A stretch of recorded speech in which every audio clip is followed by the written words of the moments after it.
Well, hello, everybody. Wait. Where should I look at At you? me. Okay.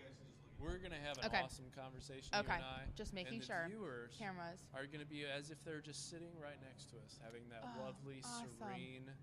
Hello. Part of the thing. Welcome. Hello, viewer. Yeah, hello. Okay. Thank you. No, you're an awesome human being. Thank you again for coming on. We can't appreciate it enough, Jennifer. Jennifer Marsman from Microsoft. Yeah, you still work there, right? No, Yes, I do. People move in this business. You know how that goes. They haven't gotten rid of me yet. I know. Well, or somebody hasn't paid you more money for you to go work for them. No, I'm just kidding. Anyway, so thank you for coming on the show again this year, and you're back at this conference. So tell everybody what brings you back here to this conference. You know, I love the St. Louis Day of .NET for a number of reasons. It's got a great location. Yeah. I love conferences where there's the convention center, the hotel, and then entertainment, like all in one place. Sure. And we've got that here at the St. Louis Day of .NET because it's got the casino right on site. And I'm not a big gambler. I don't really use the casino, but it's just nice to have Just it my there. life, not my Right. And then another conference like that is Code Mash because Code Mash has like the water park there. And again, it's not like I'm going to the water park all the time, but it's just nice to have that built-in entertainment and stuff as well with There's the other convention stuff going center on. and hotel, all in one place. But then the second thing is I really love the people. Like Yeah. St. Louis has such cool people. Like the developer community here has just really embraced me. Like I came once, like somebody said, oh, this is a really cool conference. You should check it out. And I was like, all right, because I live in Michigan. And so I typically do more events in that area. Right. And but someone's like, you should really go to the St. Louis Days of .NET. It's really fun. And so I came one year, and I've been coming back every year since, as long as I'm not, pregnant or on maternity leave. Right. I've been coming back. So it's been, I want to say 3 or 4 years now in a row I've been here. But so much fun. Always That's a good awesome. time. Yeah. No, it's great. And your energy and your being positive and all the things that make this conference great is embodied with you. So what anything have you done or been a part of as far as speaking wise and stuff that's really got your attention this year? Well, I had 2 talks this year. The first talk was on game development, 2D game development. So we used a tool called Construct 2 to do really just amazing game development. So it's a really compelling tool. It's actually created by a company called Skira. It's 2 guys in the UK, and they have a little startup, and they built this game development tool called Construct 2, and it's so easy because you just build kind of you have a layout on the page, so you can kind of drag and drop and add sprites and backgrounds and stuff to the page, and then there's an event sheet where you can just have if-then type logic, condition, action, and then that creates your game loop. And so it is just a super really easy, really fun way to just rapidly create 2D games. Nice. And so it's not something like a Unity. You wouldn't create like a first-person shooter, a Halo type game with it. But for 2-dimensional games, for like a Super Mario Brothers, a Pac-Man, an Angry Birds, a Candy Crush, that whole line, it's amazing. It's just perfect at that, and it makes it really easy because they've really encapsulated a lot of the common behaviors you would want in a game. Yeah. And then you can just pull from that library. There's like a physics engine built in. Really? There's support for things like jump through, like in Super Mario Brothers, how that like there might be a ledge or something, and you can jump through it from the bottom, but then it's solid on the top, so you land on it at the top, but you can go through it from one way, but you land on. So that's really common in gaming, and so things like that they've encapsulated, so I can just say make that a jump through, and then it just has that behavior. That's so nice. And that's it a is good amazing. Tool to use to teach. It is. That's a great point. So I actually have, I do a lot of, women in tech work. And so I've taken that tool to middle schoolers and high schoolers and such. And it's amazing because everyone, at that age wants to develop video games. It's so much fun. Yeah. And so it's a great way to get kids excited about programming and understanding that if-then logic that they'll need later on. Even Project Spark. I want to say Project, there's another one. Kodoo? Are you thinking of Kodoo or Small Basic? No, it's not. Hold on. Alice, Scratch. Alice, wow, you're really Alice, running Scratch. the gamut on me, We aren't got you? all kinds of. We got all kinds of them. Yeah. But no, there was one specifically for the Windows platform, and it was outside of Xbox. Maybe it was Spark too. Yeah, Project Spark is something that was out. How long was that ago? Like a year and a half or something? Mm-hmm. Yeah. Yeah. It's on here. you know what? You I'll can find it in the out show and I'll notes. fix Yeah. you. Yeah. Oh, yeah. So, so that is really cool because we covered DigiGirls, the DigiGirls event. Yeah. And how, you know, it was really awesome to see all of the different, you know, there was robotics involved, but the gaming and how to, those sprites. Yeah. But it was so, because sometimes you border on the cartoony, and it really can put some, depending on the age range, can put some people off, and they're like, you know. Yeah. Especially women in tech. But this was very intuitive and very, very appealing to the eye. So it was, the user interface allowed for that ability to say, oh, you know what, this isn't kiddish. Yeah. This is something that I could see myself learning more of. That's instead awesome. of maybe walking away from it with a sprite. Oh, that doesn't sound very much fun. Yeah. But if the sprite can like do backflips and kick somebody in the face. Yeah. It looks realistic. So yeah. whatever. Yeah, But, no, that's cool. Whatever you can do to teach that, you know, to understand the small event handlers and all those kinds of things, that's good. Yes. Oh, absolutely. Absolutely. You know, it's like a Python or a Ruby or Ember or whatever they or go or from, C#, maybe. But no, like all kinds of good stuff. What I like to do for graphics too, like one. I'm sorry, go ahead. No, one thing that's great with graphics too is just all of the great stuff that's available kind of through the open source community. The Creative Commons license is great. So I've actually collected a set of resources on my blog that is, here's a whole bunch of art that is available right from that people can use and download and such, because people have put some great like art out there that I've utilized because I do not have that gift. I'm not very good at design or kind of creating my own assets, and it's a skill. It really is, and it's one that I don't think I'm very good at. So I love, you know, all of the wonderful people who have kind of done the open source thing in the art world and have created designers and such who've created these assets, and then you know, Creative Commons them so that people like me can use them in my games. So I always give attribution, and you know, because I think that's just awesome. So what do you? So was there anything else here? Yes. Oh, thank you. Yes. So I had a second talk as well that I forgot to mention. So my second talk was on ELIZA.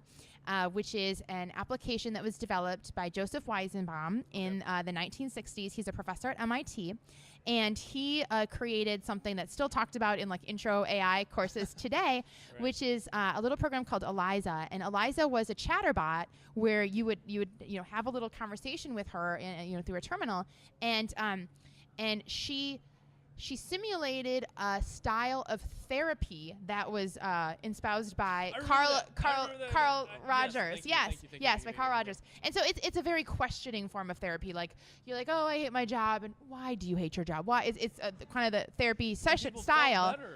People did. It was amazing. Yeah, people and people too. Even after they were told how ELIZA behaved, they didn't believe that it wasn't a human. They didn't care. Yeah. So she was kind of widely known as the first program to pass what's called the Turing test, which is a big deal in the artificial intelligence community, not knowing whether it's a human or a machine responding to you. More human. Right, like what is that? What is that thing where like they do the test? It's to called be more human. Is it more human? Yeah, well, it's called the Turing test, and that basically is a test that you can't even tell. So almost a blind study where, you know, I type in my conversation with ELIZA, and one of them is the machine responding to me, and then in other cases it's actual human replying to me, and people did not know. Like, you look at the data, compile all the data from that study, and people could not tell, you know, which one was which. It's amazing, and that stuff. It is really cool, and it was just the domain, because that kind of that domain of therapy and basically asking questions. It's really easy to do simple pattern matching. So it's important to note it's not actual machine learning or anything happen there. I'm not using like past data to make better decisions in the future. I'm just doing simple pattern matching, like, I hate X. You know, why do you hate X? You know, do you feel good about hating X, or is there well, you know, things like that. So it's just flipping around what you're saying using simple pattern matching. But it's a really fun app. And so when I was kind of kicking the tires with Windows 8 development a while ago, I created an app that's in the Windows Store now. That's ELIZA. Please do. Yep, ELIZA. ELIZA is in the Windows Store. And so Kevin, it uses let's promote that. Yeah. So it's that logic. I downloaded Weizenbaum's paper from the ACM proceedings and just used his same logic and awesome. wrote it. Yeah, put it out there. So anyway, did you make a phone version? No. I did not. I actually want to, though. I architected my solution in a way. I was using a portable class library because this was before the universal app template had been released.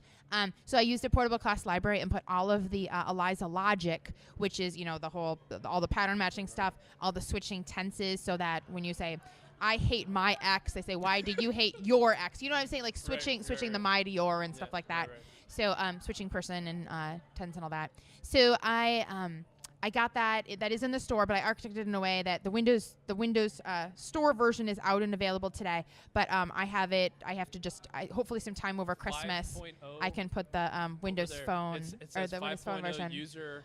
Oh, those are the ratings. Yeah, right. And so far, it's 5-star ratings, but it's probably just friends rating it. I don't know. We'll see. We're gonna promote that. Thank you. I'm excited. I put something in there in the app bar. So if you hit Windows Z in the app, there's a send feedback. So if there is negative feedback, you can send it straight to me and not do it through the App Store. Not do it in the store. That's what we would prefer you do. That'd be awesome. But it's really fun because it's really fun just to have a conversation with her. So I pulled it up like during the talk, and we had like a live therapy session, which was just silliness, and it was a great time. So it's a fun app. It's a fun thanks problem. for bringing that app to Windows, because we need some more apps that are cool and fun and interactive like that. And the reason why I bring that up, and not to plug us because we've already done it, but we did a modern app precompiler yesterday. Awesome. Of showing the shared class libraries, the resources, all that stuff, and how you can just boom, boom, boom. We literally from start to finish, from idea to publish, showed how you could do a Windows Phone and Windows 8 app targeting. That's awesome. Using the shared class libraries. I love it. Yeah, it's awesome. It's gorgeous. Yes. It really is.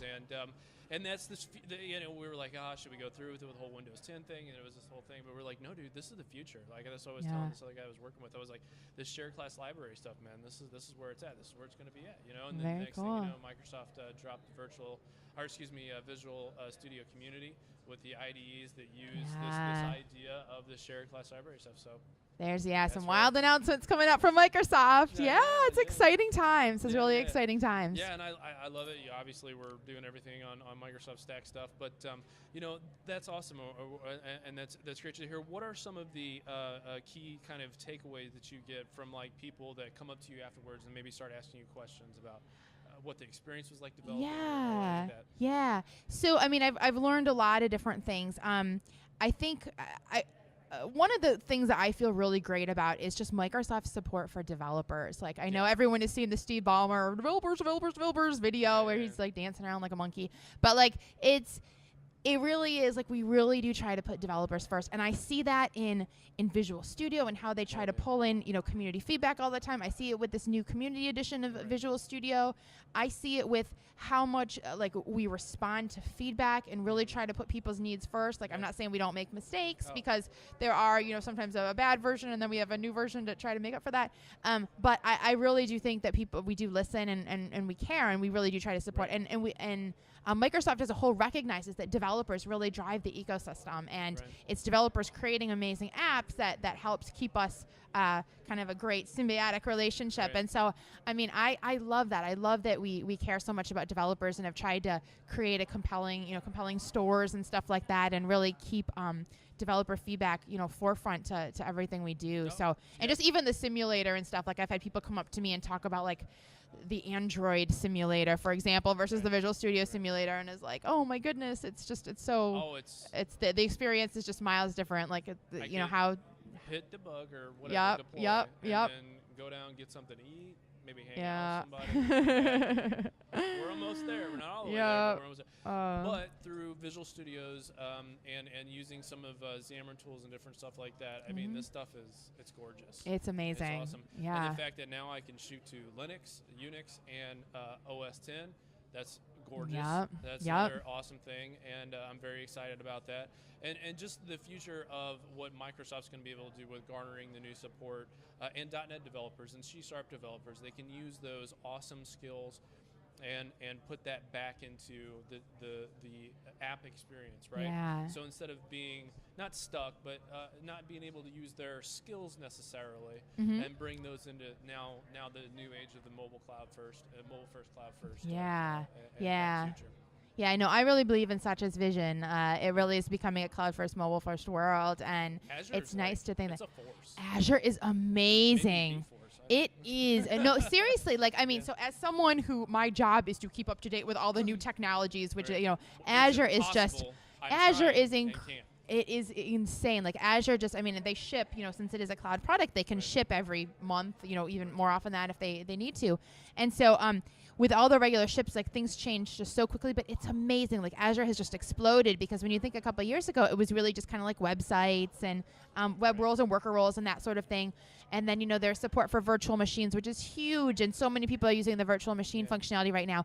But even now, like the big data stuff is just hot. The machine learning, like no other cloud has that, like at that level. And so it's so cool. So, I mean, I love Azure, and I'm hoping to actually dive a little bit deeper. Like I'm kind of shifting focus from in what I do. Like I've been doing a lot of Windows 8 and Windows Phone, and I'm excited because I have a machine learning background. My master's degree was machine learning. Yeah. That's awesome. So I'm excited to be like, okay, let me go focus on Azure machine learning and stuff for a while because there's so much cool stuff that can be done. And I'm more in the band, so a lot nice, of I was like the first one to get it here in St. Louis. Actually, Kevin was. And he was the first one to actually use it at Starbucks because we get the card. Oh yes, isn't that cool? Yeah, it's but there's machine learning there.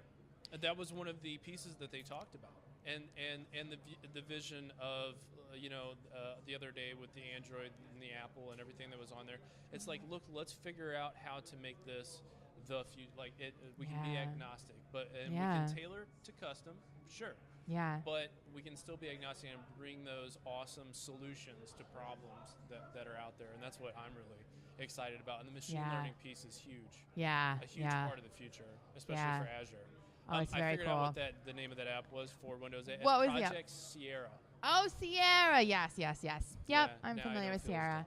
Yeah, you are not dumb at all. No. Never was in question. Right. Well, she would probably beg to differ. No, I'm just kidding. So, what's next for you? I mean, do you fly out to another city? I do, actually. I'm flying out. I have to miss the last day of St. Louis Day of .NET tomorrow. Yeah, I know it is sad face. I'm doing the keynote at One Detroit Dev Day, One Dev Day Detroit, yes, which is an amazing conference that's put in Detroit by David McKinnon. He's the Java. He was the Java user group leader in Detroit for a long time, and so he's running a conference that's kind of a across the board conference, and asked me very sweetly to do the closing keynote. So I'm going to be speaking there tomorrow. No pressure.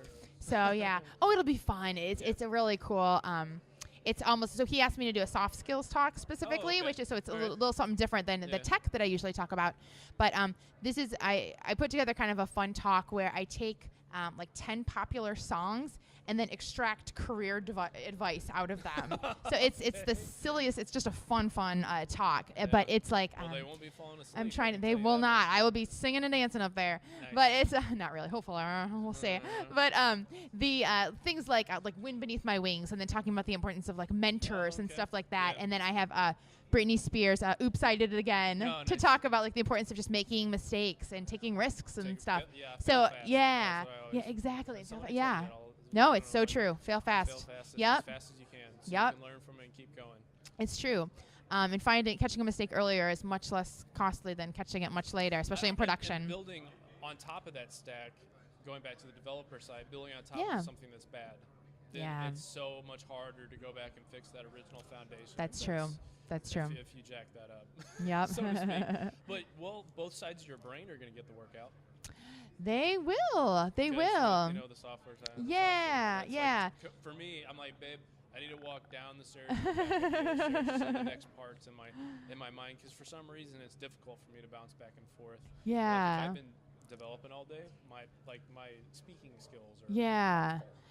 Yeah, it's nice. Yeah, I think the soft skills, like a lot of it just does incorporate like all the other skills that you really need to be successful at being a developer besides writing the code. Like, can you deal with change? Can you manage ambiguity? Can you work well with a team? Like all of that other stuff is it's important, because development, one of the things I love about development is it really is a team sport. It I is. think one of the reason that sometimes scares people off of development, or things that sometimes people believe in error, is that you're just kind of walled up in a cube, all Dilbert style, like banging out code all day. Right. Well, and so we do sometimes. Used to be a little bit. And sometimes it is, and actually, I love those days. Like sometimes when you just get, tune out all the distractions, and you look up, and all of a sudden it's like, oh my gosh, it's 3 o'clock. I missed lunch.